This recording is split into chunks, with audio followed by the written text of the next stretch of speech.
ಇನ್ನು 5 ನಿಮಿಷದಲ್ಲಿ ಮನೆಯಿಂದ ಹೊರಡ್ತೀನಿ. 1/4 ಗಂಟೆಲಿ ಅಲ್ಲಿರ್ತೀನಿ. ಓಕೆ?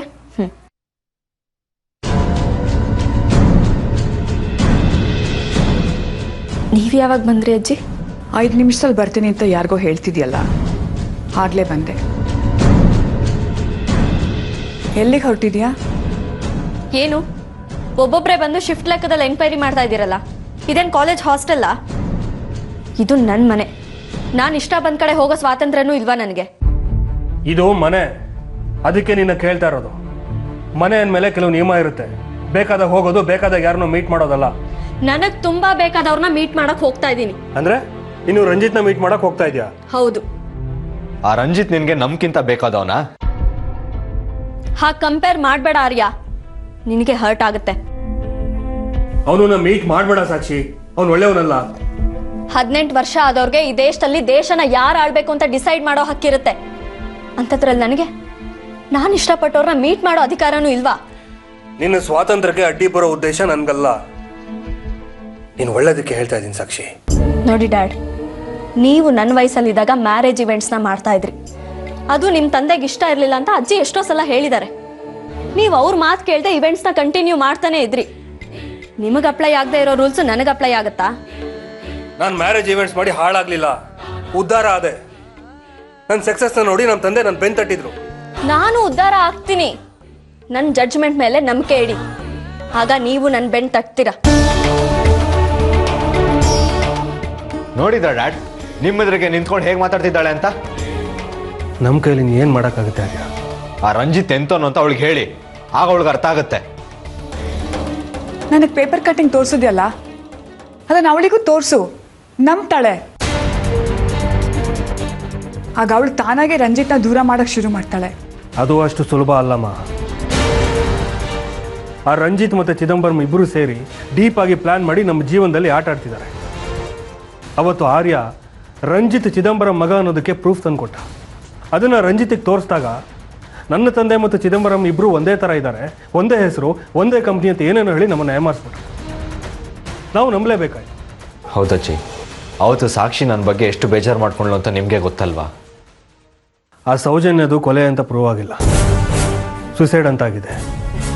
ಇದನ್ನು ನಾವು ಸಾಕ್ಷಿ ಹೇಳಿದರೆ ಅವಳು ಹೋಗಿ ರಂಜಿತ್ ಹತ್ರ ಕೇಳ್ತಾಳೆ. ಅವನು ಆಮೇಲೆ ಏನೇನೋ ಕತೆ ಕಟ್ಟಿ ಅವಳನ್ನ ನಂಬಿಸ್ತಾನೆ, ನಮ್ಮ ವಿರುದ್ಧ ಮತ್ತೆ ಎತ್ಕಡ್ತಾನೆ. ಹಾಗಂತ ಗೊತ್ತಿದ್ದು ಅವಳು ತಪ್ಪುದಾರಿಗೆ ಹೋಗ್ತಾ ಇದ್ರೆ ನಾವು ನೋಡ್ಕೊಂಡು ಸುಮ್ಮನೆ ಇರೋಕ್ಕಾಗುತ್ತಾ ಸೂರ್ಯ? ಹೇಗಾದರೂ ಮಾಡಿ ಅವಳನ್ನ ತಡಿ. ಹೌದಮ್ಮ. ಆರ್ಯ, ಇನ್ನು ಅವಳ ಮೇಲೆ ಸ್ವಲ್ಪ ನಿಗಾ ಇಡು. ಸರಿ ಡ್ಯಾಡ್. ಭೇಷ್, ನನ್ನ ನಂಬಿಕೆನ ಉಳಿಸ್ಕೊಂಡ್ರಿ. ಆ ನಾಯಿನೂ ನಿಮ್ಮ ನಿಯತ್ ನೋಡಿ ಕಲಿಬೇಕು. ಆ ಲೋಫರ್ ಚಿದಂಬರಂ ಈ ರೀತಿ ಮೋಸ ಮಾಡ್ತಾನೆ ಅಂತ ಅನ್ಕೊಂಡಿರ್ಲಿಲ್ಲ. ವಿಲಿಯಂ, ಅವನಿಗೆ ಫೋನ್ ಮಾಡಿ ಕೆಲಸ ಮುಗೀತು ಅಂತ ಹೇಳಿ. ನನ್ನ ಮೊಬೈಲಿಂದಾನೇ ಫೋನ್ ಮಾಡಿ. ಸ್ಪೀಕರ್ ಆನ್ ಮಾಡು. Okay madam.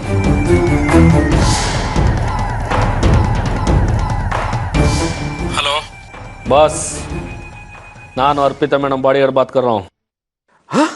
ಹೇಳೋ, ಕೆಲಸ ಮುಗೀತಾ? Operation Arpita success. Really very good. Body ಎಲ್ಲಿದೆ? ಇಲ್ಲೇ ಇದೆ ಬಾಸ್. ನೀವು ಹೇಳಿ ಏನು ಮಾಡಬೇಕು ಅಂತ ಹಾಗೆ ಮಾಡ್ತೀನಿ. ನೈತು ಇದರಿ ದಪ್ಪನ್ ಕರ್ದು ಕ್ಯಾ? No no no no no ಅವಳು ನನ್ನ ಮಗಳು ನಿರೋಚ ಜಾಗ ಕೇಳ್ತಾ ಇದ್ಲು. ಅದಕ್ಕೆ ಅವಳನ್ನ ಆ ಜಾಗದಲ್ಲಿ ಹೂತು ಸಮಾಧಿ ಕಟ್ಟಬೇಕು ಅಂದ್ಕೊಂಡಿದ್ದೀನಿ. ನಾನು ಎಲ್ಲಿಗೆ ಹೇಳ್ತೀನೋ ಅಲ್ಲಿಗೆ ಆ ಬಾಡಿ ತಗೊಂಡ್ ಬಾ. Okay boss.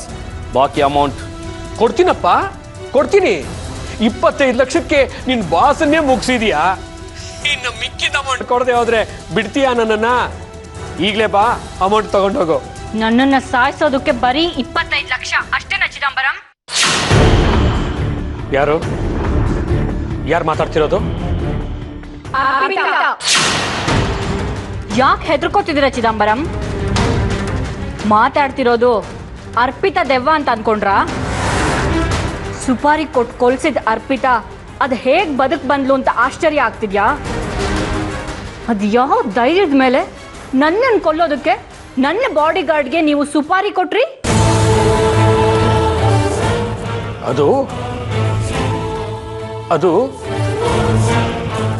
ಅರ್ಪಿತಾ, ಅವನನ್ನ ನಂಬಕ್ ಹೋಗ್ಬೇಡ. ಅವನು ತಾನಾಗೆ ಬಂದು ನಿನ್ನನ್ನು ಕೊಲ್ತೀನಿ ಅಂತ 25 ಲಕ್ಷ ರೂಪಾಯಿ ತಗೊಂಡು ಹೋಗಿದ್ದಾನೆ. ನಿನ್ನನ್ನು ಕೊಲ್ಲೋ ಉದ್ದೇಶ ನನಗೆ ಯಾವತ್ತೂ ಇರಲಿಲ್ಲ.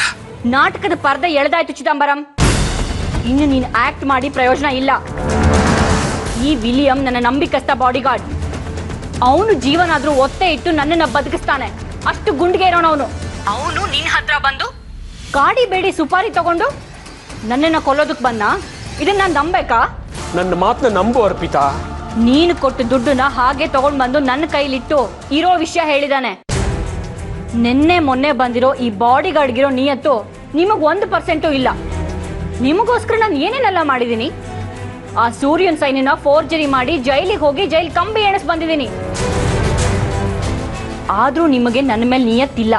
ಅದು ಸಾರಿ ಅರ್ಪಿತಾ, ದುಡುಕಿ ತಪ್ಪು ಮಾಡಿಬಿಟ್ಟೆ. ನೀನು ನನ್ನ ಮಗಳು ನಿರೋಷನ್ನ ಸಾಯಿಸ್ತೀನಿ ಅಂದ್ಯಲ್ಲ, ಅದಕ್ಕೆ ಕೋಪದಲ್ಲಿ ಹೀಗೆ ಮಾಡಿಬಿಟ್ಟೆ. I am sorry. ನಿಮ್ಮ ಮಗಳನ್ನ ನಿಜವಾಗ್ಲೂ ಕೊಲ್ಲೋ ಉದ್ದೇಶ ನನಗಿರ್ಲಿಲ್ಲ ಚಿದಂಬರಂ. ಕೊಲೆ ಮಾಡ್ತೀನಿ ಅಂತ ನಿಮ್ಮನ್ನ ಹೆದರಿಸಿದ್ರೆ ಆ ಜಾಗನ ಹೇಗಾದ್ರೂ ಮಾಡಿ ನೀವು ನನಗೆ ಕೊಡಿಸ್ತೀರಾ ಅನ್ನೋ ನಂಬಿಕೆನಲ್ಲಿ ಹೆದರಿಸ್ದೆ ಅಷ್ಟೇ. ಹಾಗಾದ್ರೆ ನೀನು ನಿರೋಷಗೆ ಯಾವ ಅಪಾಯನೂ ಮಾಡಲ್ವಾ? ಇಲ್ಲಿವರೆಗೂ ಯಾವ ಅಪಾಯನೂ ಮಾಡಬಾರ್ದು ಅಂತ ಅನ್ಕೊಂಡಿದ್ದೆ. ಆದ್ರೆ ಈ ಕ್ಷಣದಿಂದ ನಿಮ್ಮ ಕತ್ತಿ ನನ್ನ ಕಡೆಗೆ ಬೀಸಿದ ಮೇಲೆ ಅವಳ ಜೀವಕ್ಕೆ ಯಾವ ಗ್ಯಾರಂಟಿನೂ ಕೊಡಕ್ಕಾಗಲ್ಲ. ಅರ್ಪಿತಾ ಪ್ಲೀಸ್ ದುಡುಕ್ಬೇಡ. ನನ್ನನ್ನ ಕೊಲ್ಲೋದಕ್ಕೆ ಬಂದ್ರಿ, ಅದಕ್ಕೆ ತಕ್ಕ ಬೆಲೆನ ನೀವು ತೆರಲೇಬೇಕಲ್ವಾ? ಅಪ್ಪ ಮಾಡಿದ ತಪ್ಪಿಗೆ ಮಗಳಿಗೆ ಯಾಕೆ ಶಿಕ್ಷೆ? ಸರಿ, ಹಾಗಿದ್ರೆ ನಿಮ್ ಜೀವನೇ ಕೊಡಿ. ಪ್ಲೀಸ್ ಅರ್ಪಿತಾ, ನನ್ನ ಮಾತು ಕೇಳು. ಹೇಳೋದು ಕೇಳೋದು ಎಲ್ಲ ಮುಗ್ದೋಯ್ತು ನಮ್ಮಿಬ್ರು ಮಧ್ಯ. ಇನ್ನೇನಿದ್ರು ನೇರ ಯುದ್ಧ ಅಷ್ಟೇ. ಅರ್ಪಿತಾ ಪ್ಲೀಸ್.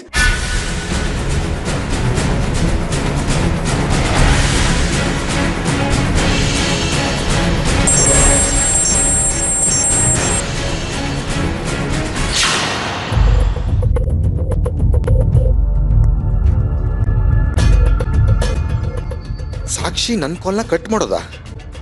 ಅದು ಅವಳಾಗಿದ್ದವಳೆ ಮೀಟ್ ಮಾಡಕ್ ಹೇಳಿ.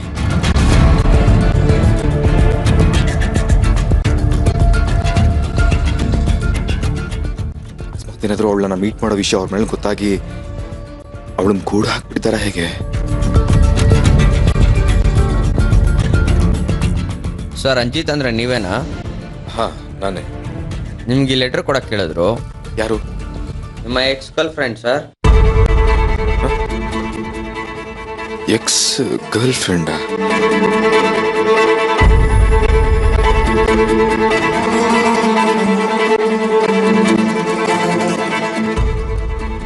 ನನ್ನ ಪ್ರೀತಿಯ ರಂಜಿತ್, ನಿಮ್ಮನ್ನ ನಾನು ಏನೋ ಅಂದ್ಕೊಂಡಿದ್ದೆ.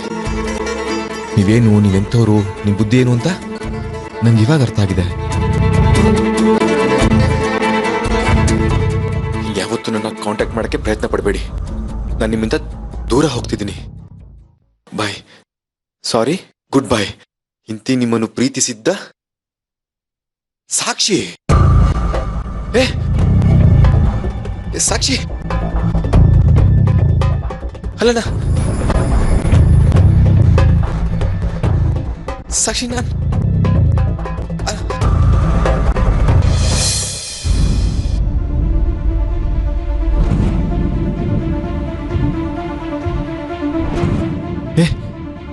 ಏ ಸಾಕ್ಷಿ, ಏನಿದು ಲೆಟರು? ಹಲೋ, ಏನ್ರಿ ಇದು ಲೆಟರು?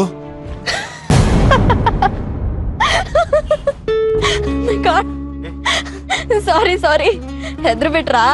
ಅಂದ್ರೆ ತಮಾಷೆ ಮಾಡ್ದೆ, ಸ್ಟುಪಿಡ್. ತಮಾಷೆನಾ? ಏ, ನೀನ್ ಬರೋದು ಸ್ವಲ್ಪ ಲೇಟ್ ಆಗ್ತಿದ್ರು, ನಾನು ಉಸಿರು ನಿಂತೋಗಿತ್ತು ಗೊತ್ತಾ ನಿಂಗೆ? ತಮಾಷೆ ಅಂತೆ. ಗೊತ್ತಾಯ್ತು, ಅದಕ್ಕೆ ಬಂದ್ಬಿಟ್ಟೆ. ಏನು ದೂರ ನಿಂತ್ಕೊಂಡು ಮಜಾ ತಗೋತಾ ಇದೀಯಾ? ಮತ್ತೆ ನಾನ್ ಬಂದು ಹಾಫ್ ಅನ್ ಅವರ್ ಆಯ್ತು, ತಮ್ಮ ಅಡ್ರೆಸ್ ಇಲ್ಲ. ನನ್ಗೂ ಬೋರ್ ಆಯ್ತು, ಆಟ ಆಡ್ಸೋಣ ಅನಿಸ್ತಾ ಲೆಟರ್ ಬರ್ದೆ. ಏ, ಆಟ ಆಡ್ಸೋಣ ಅಂತ ಈ ತರ ಲೆಟರ್ ಬರೆಯೋದಾ? ಅಯ್ಯೋ, ಈ ತರ ಲೆಟರ್ ಬರೆದ್ರೆ ನಿಮ್ ರಿಯಾಕ್ಷನ್ ಹೇಗಿರುತ್ತೆ ಅಂತ ನೋಡ್ಬೇಕಿತ್ತು. ತುಂಬಾ ಮಿಸ್ ಮಾಡ್ಕೊಂಡ್ರಿ ಅಂತ ಗೊತ್ತಾಯ್ತು, ಅದಕ್ಕೆ ಬಂದ್ಬಿಟ್ಟೆ. ರಿಲ್ಯಾಕ್ಸ್ ಏನಾದ್ರು ಆಗಿದ್ದಿದ್ರೆ ಏನ್ ಮಾಡ್ತಿದ್ರಿ? ನಿಮ್ ಲೈಫ್ ಇಂದ ನಾನ್ ದೂರ ಹೋಗೋದ್ರಲ್ಲಿ ನಿಮ್ಗೆ ಯಾವ ಡಿಫ್ರೆನ್ಸು ಆಗಲ್ಲ ಅಂತ ಗೊತ್ತಾಗ್ತಿತ್ತು. ಮನೆಗೆ ಹೋಗ್ಬಿಡ್ತಿದ್ದೆ. ಸದ್ಯ ಅಂತೂ ನೀವು ಕೊಟ್ಟ ಪರೀಕ್ಷೆಯಲ್ಲಿ ನಾನು ಪಾಸ್. ಬರೀ ಪಾಸ್ ಅಲ್ಲ, first class. Thank you teacher. ಬರೀ ಥ್ಯಾಂಕ್ಸ್ ಎಲ್ಲ ಮುಗಿಸ್ಬೇಡಿ, ಟ್ರೀಟ್ ಕಿಟ್ ಕೊಡ್ಸಿ ಬನ್ನಿ.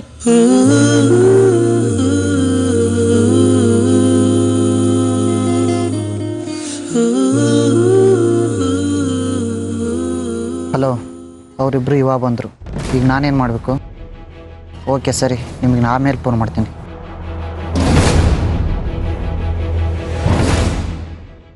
ಮತ್ತೆ ನಿಮ್ ತಂದೆ ಹತ್ರ ಮಾತಾಡಿದ್ರಾ? ಯಾವ ವಿಷಯ? ನಮ್ಗೆ ಹುಟ್ಟೋ ಮಗುಗೆ ಏನಂತ ಹೆಸರಿಡೋದು ಅಂತ. ವಾಟ್? ಮತ್ತಿನ್ನೇನ್ ಹೇಳಿ, ನಿಮ್ ತಂದೆ ಹತ್ರ ನಮ್ಮ ಮದ್ವೆ ವಿಷಯ ಮಾತಾಡ್ತೀನಿ, ಹೇಗಾದ್ರೂ ಮಾಡಿ ನಮ್ ತಂದೆನ ಒಪ್ಪಿಸ್ತೀನಿ ಅಂತ ಹೇಳಿದ್ರಲ್ಲ, ಮಾತಾಡಿದ್ರಾ? ಏನಂದ್ರು? ಒಪ್ಪುದ್ರಾ? ಅವ್ರಿನ್ ಯಾವತ್ತೂ ಒಪ್ಪೋದ್ ಕಷ್ಟನೇ ಅನಿಸ್ತಾ ಇದೆ. ಯಾಕೆ? ಎಲ್ಲ ನಿಮ್ ತಂದೆ ಸೂರ್ಯ ರಾಜಶೇಖರ್ ಅವ್ರ ಕೃಪೆ.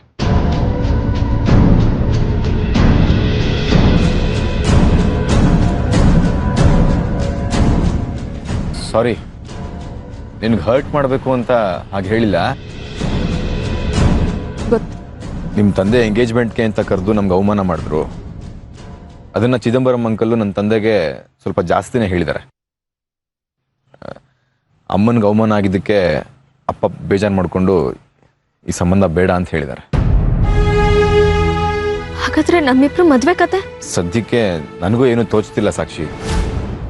ಹಲೋ, ಅಲ್ಲಿ ಹೊರಗಡೆ ನೋಡಿದ್ರೆ ನನ್ನನ್ನು ಅಷ್ಟು ಮಿಸ್ ಮಾಡ್ಕೊಳ್ತೀನಿ, ಇಷ್ಟು ಮಿಸ್ ಮಾಡ್ಕೊಳ್ತೀನಿ ಅಂತ ಹೇಳ್ತೀರಾ? ಇಲ್ಲಿ ಬಂದು ಹೀಗೆ ಕೈ ಚೆಲ್ಲಿದ್ರೆ ಹೇಗ್ ಸರ್? ನೀನು ನನ್ನ ಜಾಗದಲ್ಲಿ ಇದ್ರೆ ಏನ್ ಮಾಡ್ತಿದ್ದೆ?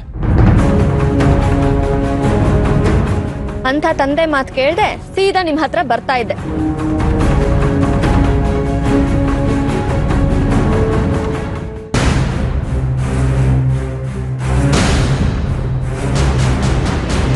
ಈಗ್ಲೂ ಅಷ್ಟೇ ಗೊತ್ತಾ, ನಾನ್ ನಿಮ್ಮನ್ನೇ ಮೀಟ್ ಮಾಡಕ್ ಬರ್ತಾ ಇದ್ದೀನಿ ಅಂತ ಮನೇಲಿ ಎಲ್ರಿಗೂ ಡೌಟ್ ಬಂತು.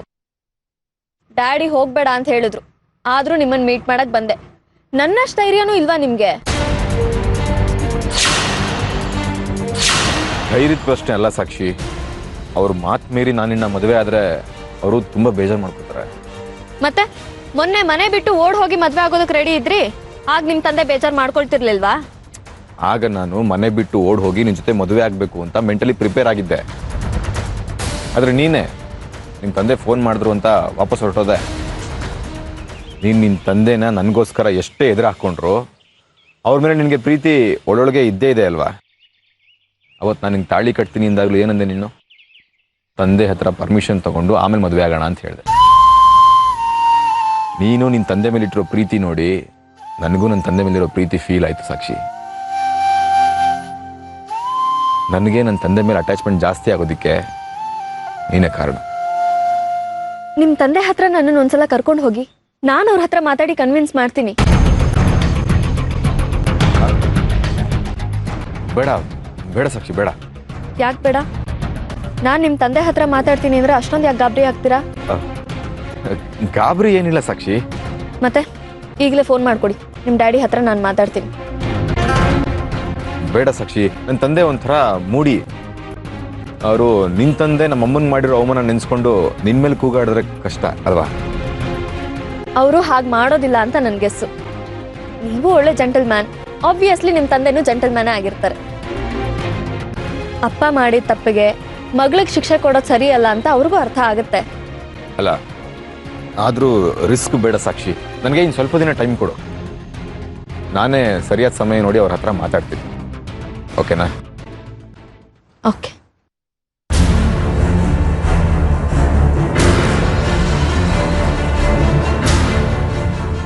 ರಂಜಿತ್, ಒಂದು ನಿಮಿಷ. ನಾನು ಹೇಳೋದನ್ನ ಸುಮ್ಮನೆ ಕೇಳಿಸ್ಕೊಳ್ಳಿ, ಹಿಂದೆ ತಿರುಗಿ ನೋಡಬೇಡಿ. ನಿಮ್ಮ ಹಿಂದೆ ಕೂತಿರೋ ಮನುಷ್ಯ ನಾವು ಮಾತಾಡೋದನ್ನ ಕತ್ ಕೇಳಿಸ್ಕೊಳ್ಬೇಕು ಟ್ರೈ ಮಾಡ್ತಾ ಇದ್ದಾನೆ. ಹೌದಾ? ಯಾರೋ ನಮ್ಮನ್ನು ಫಾಲೋ ಮಾಡೋದಕ್ಕೆ ಅವನನ್ನ ನಮ್ಮ ಹಿಂದೆ ಬಿಟ್ಟಿದ್ದಾರೆ ಅಂತ ಅನಿಸ್ತಾ ಇದೆ.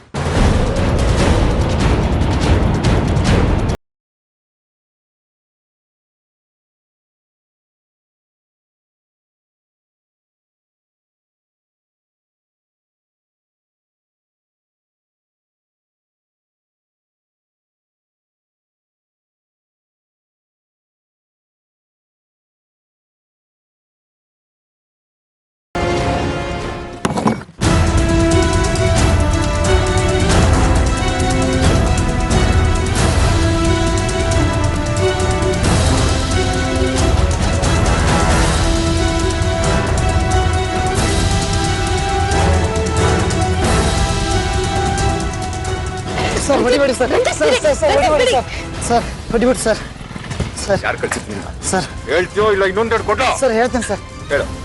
ಸರ್ ನನ್ನ ಹೆಸರು ಸೋಮ ಅಂತ ಸರ್. ಮುನ್ನೆ ಫಾಲೋ ಮಾಡ್ತಿದ್ದೆ ಸರ್, ನೋಡಿದ ತಕ್ಷಣ ಗೆದ್ದು ಬಂದೆ. ಏನಾಯ್ತು? ಸರ್ ನಿಮ್ಮನ್ನು ಫಾಲೋ ಮಾಡಕ್ಕೆ ಹೇಳಿದ್ದಾರೆ ಸರ್. ಯಾರು? ಮೇಡಮ್ MLA ಸೂರ್ಯ ರಾಜಶೇಖರ್ ಸರ್.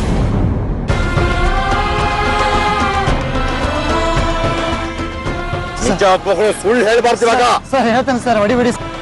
ರಂಜಿತ್ ಒಂದ್ ನಿಮಿಷ ಹೇಳಿ, ಯಾರು ಕಳ್ಸಿದ್ದು ನಿಮ್ಮನ್ನ? ಸರ್ MLA ನೋಡ್ಕೊಂಡು ಹೇಳೋ.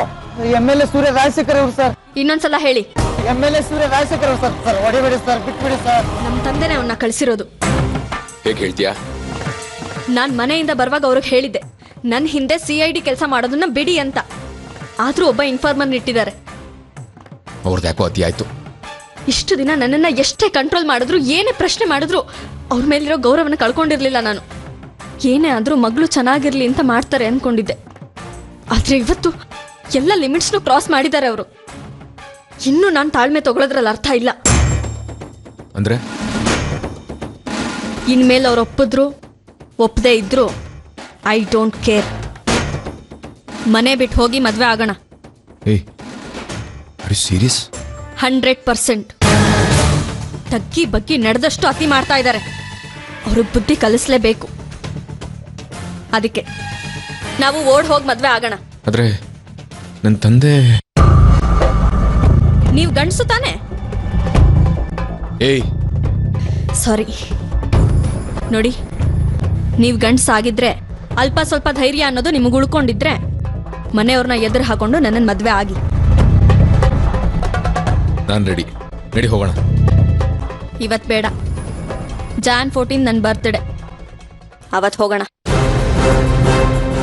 ಪೇರೆಂಟ್ಸ್ ಇಲ್ಲದೆ ಮದುವೆ ಆಗೋದು ಅಂತ ಡಿಸೈಡ್ ಮಾಡಿದ್ಮೇಲೆ ಅಷ್ಟು ದಿನ ಯಾಕಾಗಬೇಕು? ಈಗಲೇ ಹೋಗ್ಬೋದಲ್ಲ? ನನ್ನ ಫ್ರೆಂಡ್ ಒಬ್ಳು ನಮ್ರತಾ ಅಂತಿದ್ಲು. ಮನೆ ಬಿಟ್ಟು ಓಡ್ ಹೋಗಿ ಮದ್ವೆ ಆದ್ಲು. ಆದ್ರೆ ಆ ಹುಡ್ಗಂಗೆ ಸರಿಯಾದ ಕೆಲ್ಸನೂ ಇರ್ಲಿಲ್ಲ. ಲೈಫ್ನ ಸಸ್ಟೈನ್ ಮಾಡಕ್ಕಾಗದೆ ವಾಪಸ್ ಬಂದ್ಲು. ಈಗ ಅವಳಿಗೆ ಅವ್ರ ಮನೆಯಲ್ಲಿ ಕೆಲಸದವ್ರಿಗೆ ಸಿಗೋ ಮರ್ಯಾದೆನೂ ಸಿಗ್ತಾ ಇಲ್ಲ. ನಮ್ಮ ಪರಿಸ್ಥಿತಿ ಹಾಗಾಗ್ಬಾರ್ದು ಅಲ್ವಾ? ಅದಕ್ಕೆ ಕರೆಕ್ಟಾಗಿ ಪ್ಲಾನ್ ಮಾಡ್ಕೊಂಡು ಹೋಗೋಣ. ಸರಿ, ಹಾಗೆ ಆಗಲಿ.